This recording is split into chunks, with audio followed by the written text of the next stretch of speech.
Okay, hello. Good evening, everyone.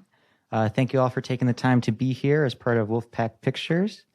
My name is Kyle Miskell, and I'm a graduate student in the film program.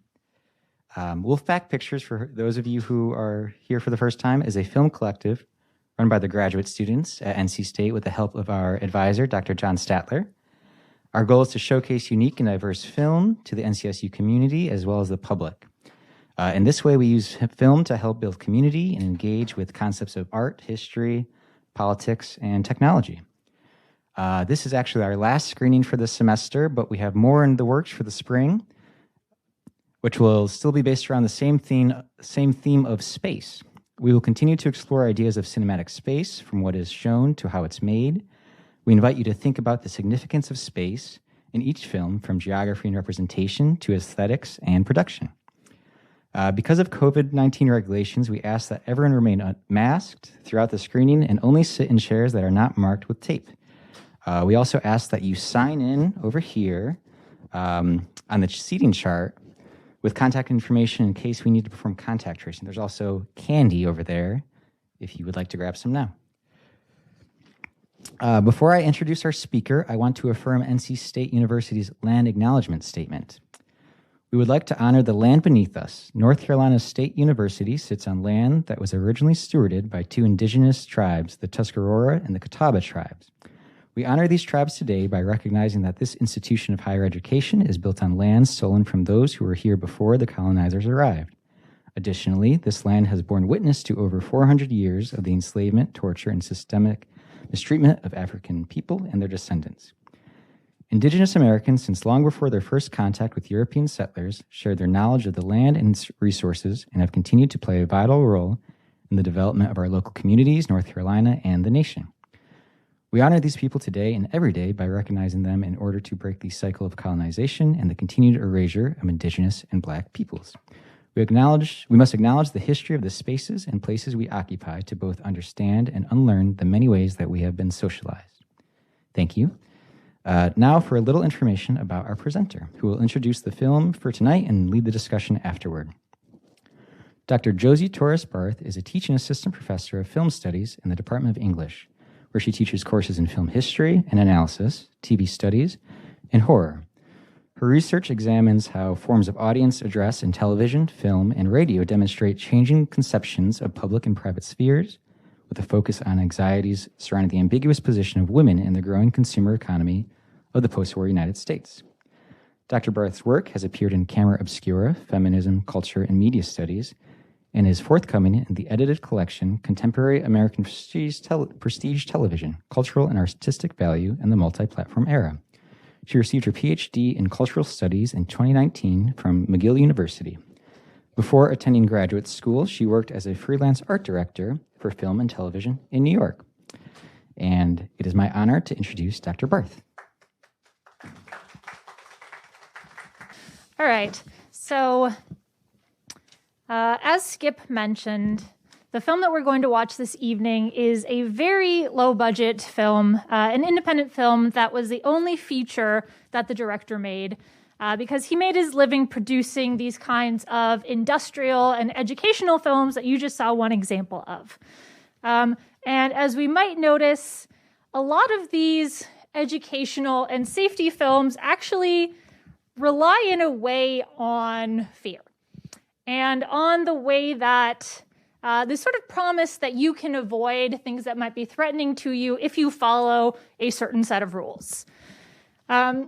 And a lot of the films that they made were actually also driver education films of the kind that some of you might be familiar with from high school, that often have really terrible events happen to people who do not follow certain safety rules. So before we watch the film, I want to give you a few words about Carnival of Souls and how it fits into some of my academic interests and and also into the theme of space that we've been talking about all semester. So, as a scholar of the horror genre, when I think of space, I tend to think about transgression. And so what kinds of social boundaries exist? What kinds of spatial boundaries reinforce those social boundaries? who is allowed to access certain spaces, and what happens when those boundaries or rules are broken. So a major area of interest for me in my research is changing gender roles in the period after World War II. So, as some of you might know, during the war, women of all class levels in the US had gone into the workforce, many for the first time, while men who would have normally had those jobs were fighting abroad.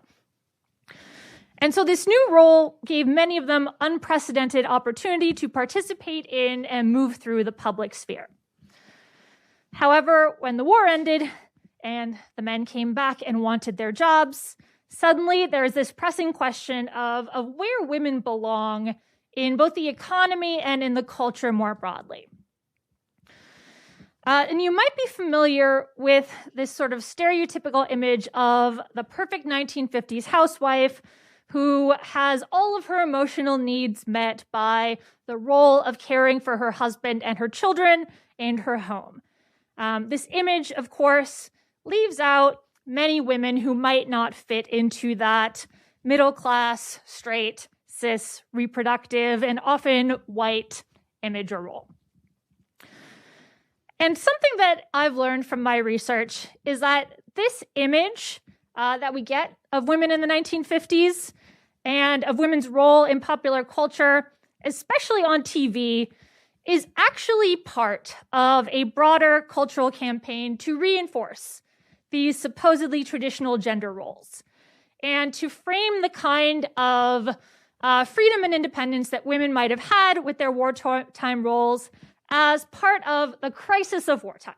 So not something that we want to extend beyond that period. And so at the same time as this culturally enforced ideal of normalcy is framing women primarily as housemakers, in the US, we have this large-scale movement from the city to the suburbs that results in a renewed ideological emphasis on the home and the nuclear family. So in the decades following the war, women's movement outside the domestic sphere becomes an issue of ideological importance and something that is seen as in need of constant policing. So one thing that I look at is representations of women who transgress these social and spatial boundaries and how they are often punished for that transgression. And in my work, I've found that in this post-war period of changing gender roles, women's movement outside the domestic sphere or breaking other kinds of socially prescribed boundaries is often coded as a kind of transgression against sexual morality. There's a long history of this. If you think about the expression of a girl who gets around, or the older terms of a streetwalker or a femme publique, which is a public woman, as terms for sex work. So this leads into my interest in some of the symbolism that we're going to see a lot of in this film, how at the same time as all of these other changes, cars are really changing American ideas about mobility and ways of experiencing the world, especially for women who had historically been bound to the domestic sphere. So similar to the home, the car takes on this kind of enormous cultural and ideological significance in the post-war period. We have in the 1950s and 1960s a huge boom in highway construction in the US that really allows for a lot of major changes in the way that we experience space. And as just one example, it really allows for the decentralized movement of suburbanization outside of city centers. So as the car becomes this major part of our day-to-day life, it begins to shape the way that we experience space. At the same time, it symbolizes a kind of conspicuous consumption and the responsibility and the threat of speed, which is something that we see a lot of in those kinds of driver education films. And so through its freedom of movement outside the domestic sphere, the car presents all at once this kind of opportunity and responsibility and threat. especially for young people and for women. This is the direct text of a lot of the driver education films of the kind that this director would have made. Okay, so one more thought for you here about how we might see cars as representing a kind of metaphor for some of these things I'm talking about, and really, I think, for female sexuality. So one thing I've noticed is that in the first couple of years of the 1960s, we have this sort of subgenre of films about threatened female drivers. Carnival of Souls is going to be one of these films. So the car becomes a site of terror for women, perhaps most famously in Psycho from 1960, 2 years before Carnival of Souls. So one thing I'll tell you that I read as significant here is that in 1960, 2 years before Carnival of Souls, the same year as Psycho, the FDA had approved the first birth control pill for sale, which would arguably have a greater impact on American society than any drug in the nation's history, right? Women who are no longer tied to the home through child rearing have this kind of historically unprecedented mobility and opportunity. And so part of what I might propose to you this evening is that in texts like this one, the car is this kind of potent symbol for fundamental cultural shifts in gendered conceptions of space. So, as we will see, the female driver in these kinds of films is shown to be both vulnerable as an individual and as a kind of threat on a larger cultural level. If we think about the car as a machine that allows women to get around on their own without male supervision, it allows them to move through public space, but with this sort of permeable protection of the windshield. We can perhaps read some of these threats to female drivers as representing a burgeoning fear of women outside the boundaries of the family home and of female sexuality untied to this reproductive responsibility.